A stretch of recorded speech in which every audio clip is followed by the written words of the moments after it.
എല്ലാവർക്കും നമസ്കാരം. ഇന്ന് ഞാൻ ടെൻഡറിലെ തട്ടിപ്പുകളെക്കുറിച്ചാണ് പറയുന്നത്. ഒരു കെട്ടിട ഉടമ പ്ലാനൊക്കെ ഏതാണ്ട് തീരാറാകുമ്പോഴത്തേനും അദ്ദേഹം സാധാരണഗതിയിൽ ആർക്കിടെക്റ്റിനോടോ അല്ലെ എഞ്ചിനീയറോടോ പ്ലാൻ വരയ്ക്കുന്ന ആളോടൊക്കെ പറയും, നമുക്ക് ഇത് പണിയാനൊരു കോൺട്രാക്ടർ വേണം. ചിലർക്ക് ലേബർ കോൺട്രാക്ട് മതി, ചിലർക്ക് വിത്ത് മെറ്റീരിയൽ സ്ട്രക്ചറിന് കോൺട്രാക്ട് മതി, ചിലർക്ക് ഫുള്ള് മതി, ഇതിൻ്റെ ഒന്നും പുറകെ നടക്കാൻ പറ്റിയല്ല. ഇങ്ങനെയൊക്കെ വന്നു കഴിയുമ്പം നമുക്കൊരു കോൺട്രാക്ടറെ വേണം എന്ന് ആവശ്യപ്പെടും. ഞാൻ ആദ്യമേ തന്നെ പറയാം, നമുക്ക് കൃത്യമായി പണം കൊടുക്കാനുള്ള സാമ്പത്തിക സാഹചര്യം ഉണ്ടെങ്കിൽ ഫുൾ വർക്കുകളും മെറ്റീരിയൽസ് ഉൾപ്പെടെ ഒരു കോൺട്രാക്ടറെ ഏൽപ്പിക്കുന്നതാണ് ഏറ്റവും നല്ലത് എന്ന് ഞാൻ പറയും. അല്ലെങ്കിൽ അതിൻ്റെ അടുത്ത ഭാഗം എന്ന് പറയുന്നത് സ്ട്രക്ചർ വിത്ത് മെറ്റീരിയൽ കോൺട്രാക്ടറെ ഏൽപ്പിച്ചിട്ട് ഫിനിഷിങ് മെറ്റീരിയൽ നമ്മൾ സപ്ലൈ ചെയ്തുകൊണ്ട് ലേബർ ഏൽപ്പിച്ചാലും മനോഹരമായിട്ട് ചെയ്യാൻ പറ്റും. പക്ഷേ കൃത്യമായിട്ട് അതിൻ്റെ പുറകെ ഓടി നടക്കാൻ ആളുകൾ വേണം. നമ്മുടെ ബന്ധുക്കാരും സ്വന്തക്കാരും ഒക്കെ ഉണ്ടെന്ന് പറഞ്ഞാൽ ഇതുങ്ങളെല്ലാം അവസാനം കമ്മീഷനും കയ്യൊക്കെ ആയി കഴിയുമ്പോൾ നഷ്ടം നമുക്ക് തന്നെ വരും എന്നതൊരു ഭാഗമുണ്ട്. കോൺട്രാക്ടർമാർ അങ്ങനെ ഫിനിഷിങ്ങിൻ്റെ ഒക്കെ മെറ്റീരിയൽ എടുത്ത് ചെയ്യുന്നവരാണെങ്കിൽ അത് കൃത്യമായിട്ടും അത് നോക്കി ഉത്തരവാദിത്തമായിട്ട് ചെയ്യുന്നവരല്ലെങ്കിൽ അത് ഏൽപ്പിച്ചാൽ അതിൻ്റെ പേരിലുള്ള വലിയ ദൂഷ്യങ്ങൾ നമുക്ക് വരികയും ചെയ്യും. അപ്പോൾ ഈ ആർക്കിടെക്റ്റിനോടോ എഞ്ചിനീയറോടോ ഒക്കെ ഒരു കോൺട്രാക്ടറെ വേണമെന്ന് പറയുമ്പോൾ തന്നെ ചില വളഞ്ഞ വഴി ചിന്തിക്കുന്ന ആർക്കിടെക്റ്റോ എഞ്ചിനീയറോ ഒക്കെ ആണെങ്കിൽ അയാളുടെ മണ്ടയിൽ ഒരു ബൾബ് കത്തും, പരസ്യത്തിൽ പറയുന്ന പോലെ. കാരണം ഒരു വഴി വന്നു വീണു. കാരണം നല്ലൊരു ശതമാനം ആർക്കിടെക്റ്റുമാരും എഞ്ചിനീയർമാരും ബിനാമിയായി കോൺട്രാക്റ്റ് എടുക്കുന്നവരാണ്. ചിലർ നേരിട്ട് തന്നെ അങ്ങ് എടുക്കും, ചിലർ എടുക്കുകയല്ല, അവരുടെ ആളുകളായിരിക്കും എടുക്കുന്നത്. അപ്പം നല്ലൊരു തുക കമ്മീഷനായിട്ട് കിട്ടും. അപ്പോൾ അതിനുള്ള രീതിയിൽ കാര്യങ്ങൾ ചെയ്യും. ഇതിനകത്ത് വേറൊരു കാര്യമുണ്ട്. ഈ കെട്ടിടം വരപ്പിക്കുന്ന ഉടമസ്ഥൻ്റെ കയ്യിൽ നിന്ന് ഡ്രോയിങ്ങിൻ്റെ പേരിലുള്ള ഫീസ് വളരെ കുറച്ചാണ് മേടിക്കുന്നെങ്കിൽ കണക്ക് കൂട്ടിക്കോണം, അവർ ഈ കോൺട്രാക്ടർമാരുടെ കയ്യിൽ നിന്ന് ബാക്കി പൈസ വാങ്ങിക്കും. അതുകൊണ്ട് എന്ത് ചെയ്യുമെന്ന് ചോദിച്ചാൽ, ഈ ടെൻഡർ ഫോം തയ്യാറാക്കുമ്പോൾ തന്നെ അതിനകത്തുനിന്ന് ഇഷ്ടക്കാർക്ക് കൊടുത്ത് മാന്യമായ കമ്മീഷൻ മേടിക്കത്തക്ക രീതിയിൽ ഉള്ള കളികൾ ഈ ടെൻഡർ ഫോമിനകത്തുണ്ട്. അതുകൊണ്ടാണ് ചില ടെൻഡറുകളൊന്നും ഈ നല്ല കോൺട്രാക്ടർമാർക്ക് പൊതുവേ ടെൻഡറുകൾ, അത് സത്യം പറയുന്നവർക്ക് മിക്ക ടെൻഡറുകളും കിട്ടാതെ വരും. എന്നുവെച്ചാൽ അതിൻ്റെ പുറകെ കുറച്ച് കളികളുണ്ട്. അതിനകത്തൊരു പ്രധാന കളികൾ ഒന്ന് രണ്ടെണ്ണം ഞാനൊക്കെ അനുഭവിച്ചിട്ടുള്ളത് തന്നെ പറയാം. ആദ്യം ചിലപ്പോൾ ഡ്രോയിങ്ങിനകത്ത് വരുന്നത് പുറം ഭിത്തികളും അകത്തെ ചില ഭിത്തികളുടെ അകവും പുറവും ഒക്കെ പേപ്പർ പോലും കടക്കാത്തത്ര അത്രയും അടുത്ത ജോയിൻറ്റ് വെച്ചുള്ള കരിങ്കല്ല് ഭിത്തികളായിരിക്കും. പണ്ടുകാലത്തൊക്കെ ഈ കൂട പഠിക്കുന്ന മടകളിൽ, ചില പ്രത്യേക മടകളിൽ, ഈ അടുക്ക് പൊളിക്കുന്ന മടകളിൽ നിന്ന് അടുക്കുകളായിട്ട് കല്ലുള്ള മടകളുണ്ട്. അങ്ങനെയുള്ള മടകളിൽ നിന്ന് കരിങ്കല്ല് കൊണ്ടുവന്ന് അത് കൂട വടിച്ച് പൊട്ടിക്കുന്നത് ജോയിൻറ്റ് പരമാവധി ചേർത്ത് ഇങ്ങനെ പണിയാമായിരുന്നു. പേപ്പർ ജോയിൻറ്റിൽ പണിയാമെന്നൊക്കെയാണ് പറയുന്നത്. ഞാൻ പേപ്പർ പോലും കടക്കാത്ത രീതിയിൽ പണിയാമായിരുന്നു. സമയമെടുക്കും, പക്ഷേ പണിയാമായിരുന്നു. എന്നാൽ ഇന്ന് ഈ ബ്രേക്കർ ഹിറ്റാച്ചിക്ക് പൊട്ടിച്ച് വലിയ വെയിറ്റുള്ള ചെയിനെ കറങ്ങുന്ന ഹിറ്റാച്ചികൾ അല്ലെങ്കിൽ വോൾവോകളൊക്കെ ഇങ്ങനെ കയറി ഇറങ്ങി കല്ലുവഴി പോകുമ്പോൾ ഇതിൻ്റെ അരികും മൂലയെല്ലാം പോകുന്നുണ്ട്. ഇതൊരിക്കലും അങ്ങനെ ചേർത്ത് പണിയാൻ പറ്റില്ല. അപ്പോൾ അങ്ങനെ പണിയുമ്പം ഈ കരിങ്കല്ല് ഭിത്തി വേണം എന്ന് പറഞ്ഞ് ചില ആർക്കിടെക്റ്റുമാരങ്ങ് വരച്ച് വെക്കും. കരിങ്കല്ല് ഭിത്തി അത് വീടിൻ്റെ പുറവശം മുഴുവനും പുറം മുഴുവനും, പിന്നെ അകത്ത് കുറച്ച് ഭിത്തികളും എല്ലാം കരിങ്കല്ല്. അപ്പോൾ ചില ഉടമസ്ഥന്മാർ ഇങ്ങനെ വരും, ഞങ്ങൾക്ക് കരിങ്കല്ല് വേണം, അത് വേണം, ഇത് വേണം എന്നൊക്കെ പറഞ്ഞു വരും. അപ്പോൾ കരിങ്കല്ലൊക്കെ വരച്ച് വെക്കും. പക്ഷേ സമയത്ത് കരിങ്കല്ലെന്നും പറഞ്ഞ് കൊട്ടേഷൻ വിളിക്കും. അപ്പോൾ ഈ ആർക്കിടെക്റ്റിനോ എഞ്ചിനീയർക്കോ ഇഷ്ടമുള്ള ഒരു കോൺട്രാക്ടർ വരുമ്പോൾ ആ കോൺട്രാക്ടറോട് പറയും, കരിങ്കല്ല് നമ്മൾ ചെയ്യാൻ പോകുന്നില്ല, തൽക്കാലം നമ്മളിപ്പോൾ കരിങ്കല്ല് ടെൻഡർ വിളിക്കുന്നതേ ഉള്ളൂ, നീ ഒരു കാര്യം ചെയ്യ്, കരിങ്കല്ലിൻ്റെ വർക്കിന് ചെറിയ തുക ഇടണം, എന്നിട്ട് കുറച്ച് ക്വാണ്ടിറ്റി ബ്രിക്ക് വർക്ക് ഞാൻ അകത്തിട്ടിട്ടുണ്ട്, അതിന് നല്ല റേറ്റ് ഇട്ടുള്ളുക. അപ്പോൾ തറപണി തീരുന്നു. അപ്പം ബാക്കി കോൺട്രാക്ടർമാർ വന്നു കഴിയുമ്പോൾ അവരോട് പറയും, കരിങ്കല്ല് തന്നെ പണിയണം, അങ്ങനെ തന്നെ പണിയണം, പേപ്പർ വടവ് പറ്റുകയല്ല, ഞാൻ ആനയാ പുലിയാ, അതുകൊണ്ട് എൻ്റെ സൈറ്റ് ഞാനൊരു വിട്ടുവീഴ്ചയും ചെയ്യുകയല്ല, സൂപ്പർവൈസർ കാണും, ഉടമസ്ഥനും ഇതെല്ലാം വിശ്വസിച്ച് ഉടമസ്ഥനും ഇതുപോലത്തെ വർത്തമാനം എല്ലാം പറയും. ഈ കളി അറിയത്തില്ലാത്ത കോൺട്രാക്ടർ ഈ കരിങ്കല്ല് വർക്കിന് നല്ല റേറ്റ് ആകുന്നത് കൊണ്ട് അയാൾ അതിൻ്റെ റേറ്റ് അങ്ങിടും. വർക്ക് കൂട്ടി വരുമ്പം ഈ നല്ല റേറ്റ് ഇട്ട കോൺട്രാക്ടറുടെ വർക്കും ഈ കമ്മീഷൻ കോൺട്രാക്ടറുടെ റേറ്റും തമ്മിൽ ഭയങ്കര വ്യത്യാസം വരും.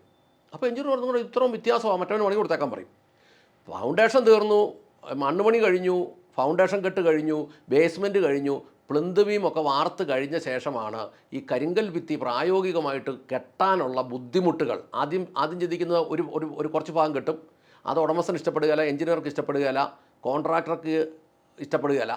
അത് കഴിഞ്ഞ് വേറൊരു സെറ്റ് പണിക്കാരെ കൊണ്ടുവരും, അവരെ കൊണ്ട് ഇഷ്ടപ്പെടാതെ അങ്ങനെ ഒരു 4-5 പ്രാവശ്യം കെട്ടുകയും പൊളിക്കുകയും ചെയ്യുമ്പോൾ ലാസ്റ്റ് എഞ്ചിനീയർ പറയും ഇതിപ്പോൾ സ്വാഭാവികമായിട്ട് കെട്ടാൻ ബുദ്ധിമുട്ടുണ്ട്, ഈ ബ്രേക്കർ കയറി ഇറങ്ങുന്ന കല്ല് ശരിയാകുന്നില്ല, സമയത്ത് നല്ലപോലുള്ള കല്ല് കിട്ടുന്നില്ല, നമ്മൾ ഉദ്ദേശിച്ച മടയിലൊന്നും ഇപ്പോൾ കല്ലില്ല, ആ മടയെല്ലാം ബ്ലോക്കായി പോയി, അതുകൊണ്ട് നമുക്കൊരു കാര്യം ചെയ്യാം, ഈ കല്ല് ഭിത്തി മാറ്റി നമുക്ക് കട്ടഭിത്തി ആക്കാം.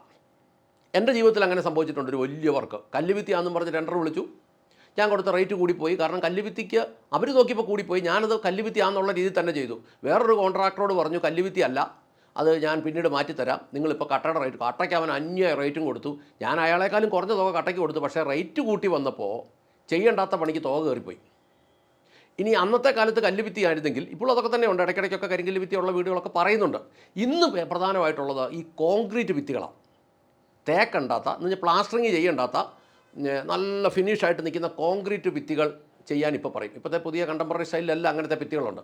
പുറം ഭിത്തികളും അകത്തെ പല ഭിത്തികളും മുക്കാ ഭിത്തികളും എല്ലാം ഇത് തന്നെ വാർക്കുന്ന വെച്ചിട്ട് അങ്ങനെയാന്ന് വരച്ച് വെച്ചിട്ട് ഇവരുടെ കയ്യിലുള്ള കോൺട്രാക്ടർമാരോട് പറയും അതിങ്ങനെ വരച്ച് വെച്ചേക്കുന്നതേ ഉള്ളൂ, നിങ്ങൾ ആ കട്ടപ്പണിക്ക് നല്ലൊരു റേറ്റ് ഇട്ടോ, മിണ്ടണ്ട, ഇത് കഴിഞ്ഞ് കഴിയുമ്പോൾ നമ്മൾ തറമണിയൊക്കെ തീർന്നു കഴിയുമ്പോൾ പതുക്കെ സംസാരിക്കും, ഇതിൻ്റെ ബുദ്ധിമുട്ട് ഇങ്ങനെയൊക്കെ ഉണ്ടെന്ന് പറയുമ്പോൾ ഉടമസ്ഥൻ പതുക്കെ മാറിക്കോളും എന്ന് പറഞ്ഞ് നേരത്തെ കൊടുത്തിട്ട്, അപ്പോൾ ആ ചെറിയ അളവുള്ള ബ്രിക്ക് വർക്കിനൊക്കെ അവൻ ഭയങ്കര റേറ്റ് ഇടും, കോൺക്രീറ്റ് വർക്കിന് കുറച്ച് റേറ്റ് ഇടും. വെളിയിൽ നിന്ന് വേറെ 2 കോൺട്രാക്ടർമാർ വന്നാൽ ഇത് മുഴുവൻ കോൺക്രീറ്റ് ആണല്ലോ എന്ന് ഓർത്ത് അവരതിന് അന്യായ റേറ്റ് ഇടും, അവർക്ക് ആ പണി കിട്ടത്തുമില്ല. അവസാനം വന്നു കഴിയുമ്പോൾ ഈ ഇഷ്ടിക പണി മൊത്തം ആക്കി കൊടുക്കും. തറമണി തീർന്നു കഴിഞ്ഞ് മുകളിലോട്ട് വാർക്കാൻ തുടങ്ങുമ്പോൾ ഒരു ഭിത്തി വാർക്കും ഫിനിഷിങ് കിട്ടുകയില്ല, 2 ഭിത്തി വാർക്കും ഫിനിഷിങ് കിട്ടുകയില്ല, ഉടക്കാകും വഴക്കാകും. ലാസ്റ്റ് രക്ഷയില്ലാതെ വന്നു കഴിയുമ്പോൾ ഇവൻ ഇട്ടിട്ട് പോകുന്നൊരു സാഹചര്യം വരുമ്പം എഞ്ചിനീയറും കൂടെ സപ്പോർട്ട് ചെയ്തിട്ട് പറയും, സാറേ അത് ഇങ്ങനെയൊക്കെയാണ്, പക്ഷേ ഇവനെ കൊണ്ട് അത് ചെയ്യാനുള്ള സാഹചര്യം ഇല്ല, പറ്റുന്നില്ല.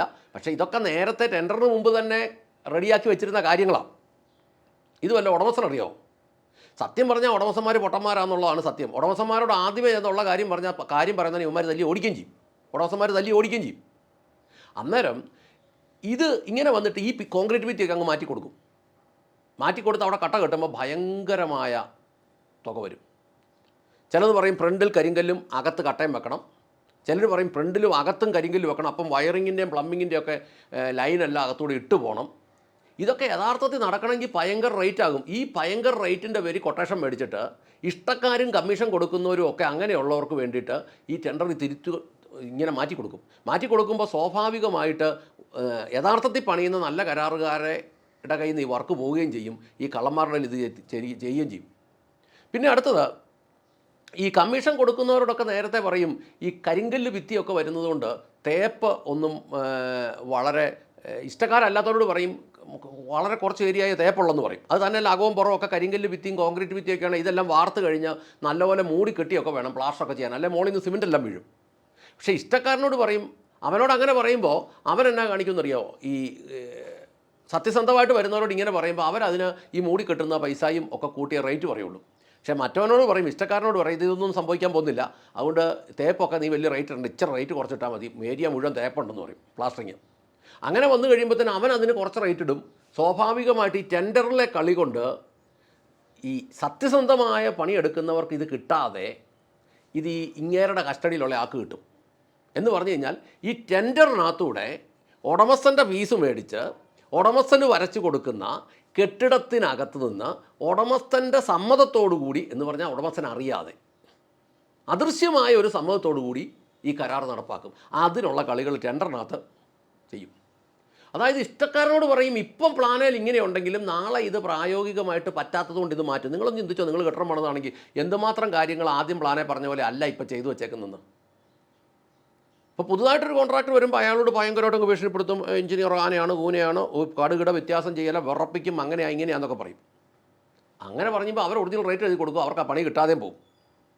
ഇപ്പോൾ മിക്കവാറും ഒക്കെ കോൺക്രീറ്റ് ഭിത്തി ഉള്ളിടത്ത് ഒരു ശകലം ഭാഗത്ത് ബാത്റൂമിൻ്റെ സെപ്പറേഷനോ അങ്ങനെ എവിടെയെങ്കിലുമൊക്കെ ശകലം സോളിഡ് ബ്ലോക്കിൻ്റെ ഭിത്തി കാണും. ആ സോളിഡ് ബ്ലോക്കിൻ്റെ ഭിത്തിക്ക് റേറ്റ് അങ്ങ് കൂട്ടിയിട്ടോളാൻ പറയും. ശകലമല്ലേ ഉള്ളതെന്ന് ഓർത്തുകൊണ്ട് ഇടുമ്പോൾ അത് വലിയ തുകയായിട്ട് ടെൻഡറെ കാണുകയില്ല. എന്നിട്ട് കോൺക്രീറ്റിൻ്റെ ഭിത്തിയെ കുറച്ചു വിടും. പക്ഷേ കോൺക്രീറ്റ് ഭിത്തിയെല്ലാം കാലാന്തരത്തിൽ മാറ്റി സോളിഡ് ബ്ലോക്കിന് കെട്ടുന്നത് കൊണ്ട് അവനെ സംബന്ധിച്ച് അത് വലിയ റേറ്റ് കിട്ടും. അതിനകത്തുനിന്ന് ഒരു മാന്യമായ തുക ഈ ടെൻഡർ കൊണ്ട് നടക്കുന്നവർക്ക് അല്ലെങ്കിൽ അതിൻ്റെ പുറകെ കളിക്കുന്നവർക്ക് കിട്ടുകയും ചെയ്യും. അപ്പോൾ ഇങ്ങനെ സകല മേഖലയിലും കളിച്ച് അവസാനം സംഭവിക്കുന്നത് എന്നാന്ന് ചോദിച്ചാൽ ഈ ടെൻഡറിലെ തട്ടിപ്പ് മൂലം ഒരു കള്ളനായ കോൺട്രാക്ടർക്ക് ഈ വർക്ക് കിട്ടും. അത് കള്ളനായതുകൊണ്ട് വർക്ക് കിട്ടുന്നതുകൊണ്ട് ഈ സത്യസന്ധന്മാരായിട്ടുള്ളവന്മാർ പുറത്തു പോകും. ഇവർ ഇതിൻ്റെ കമ്മീഷൻ കൊണ്ട് ഈ പ്ലാനോ ടെൻഡറോ ഒക്കെ തയ്യാറാക്കിയ ആളുകൾക്ക് കൊടുക്കുകയും ചെയ്യും. അവസാനം ഇതിനകത്തെല്ലാം മരമണ്ടനായി പോകാൻ പോകുന്നത് ആരാന്ന് ചോദിച്ചാൽ കെട്ടിടോടമസ്ഥനാണ്. മണ്ടനുമാകും, മരമണ്ടനുമാകും. എനിക്കറിയാവുന്ന ഒരു മനുഷ്യൻ അങ്ങനെ എഞ്ചിനീയറെ ദൈവമായിട്ട് കണ്ട ഒരാൾക്ക് അയാളുടെ വീട്ടിലോട്ട് ഇപ്പോൾ പോർത്തിൽ നിന്ന് ഒരു 10, 12, 13 നട കയറിയാലേ കയറി ചെല്ലാൻ പറ്റുള്ളൂ. പ്ലാനിൽ അങ്ങനെയല്ലായിരുന്നു തുടക്കത്തിലെ പ്ലാനിൽ. പറ്റിപ്പോയി, എന്നെ ചെയ്യാൻ പറ്റും. ഇപ്പോഴും എഞ്ചിനീയർ ദൈവമെന്നും പറഞ്ഞുകൊണ്ടിരിക്കുക. ജീവിതത്തിൻ്റെ വാർദ്ധക്യത്തിൽ വിശ്രമത്തിനാണല്ലോ മനുഷ്യൻ പ്രധാനമായിട്ടും ഇത് ഉപയോഗിക്കുന്നത്. ആ സമയത്ത് 10, 12 നട സിറ്റൗട്ടിലൊരു പോർച്ചിലൊരു കാറേ വന്നാൽ 12 നട കയറി സിറ്റൗട്ടിൽ കയറി ചെല്ലുന്ന അവസ്ഥയൊന്ന് ആലോചിച്ച് നോക്കി.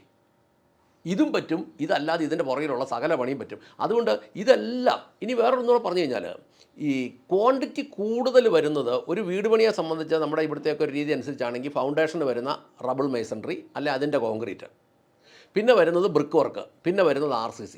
ഈ 3 എണ്ണത്തിന് ക്വാണ്ടിറ്റി അങ്ങ് കുറച്ചിടും, എന്നിട്ട് റേറ്റ് കൂട്ടിയിടും. എന്നിട്ട് സ്ഥിരമായിട്ട് വരാത്തതായ വർക്കുകൾ വല്ലതും ഉണ്ട് അതിന് ഭയങ്കരമായിട്ട് അങ്ങ് ക്വാണ്ടിറ്റി കൂട്ടിയിടും. അതിന് ഈ വെളിയിൽ നിന്ന് വരുന്നവന് റേറ്റ് ഇടുമ്പം ഈ റേറ്റുകൾ തമ്മിലെല്ലാം കൂടെ നോക്കുമ്പോൾ ഈ ചതിവുള്ളവൻ്റെ ടെൻഡറായിരിക്കും പൊട്ടിച്ച് നോക്കുമ്പോൾ കാൽക്കുലേഷൻ ചെയ്യുമ്പോൾ സത്യസന്ധമായിട്ട് തോന്നുന്നത്, റേറ്റ് കുറവായിട്ടും തോന്നുന്നത്.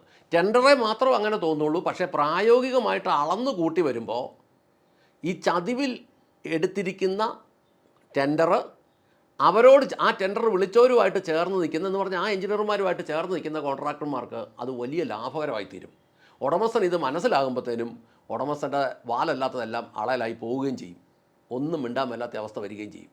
അതുകൊണ്ട് ഈ ടെൻഡർ വിളിക്കുന്ന സമയത്ത് ഈ എസ്റ്റിമേറ്റും ടെൻഡറും ആയിട്ട് വ്യക്തമായ ഒരു പഠനം നടത്തിയിട്ടേ അത് കൊടുക്കാമുള്ളൂ എന്ന് ഓർമ്മിപ്പിച്ചുകൊണ്ട് നിർത്തട്ടെ. നന്ദി, നമസ്കാരം.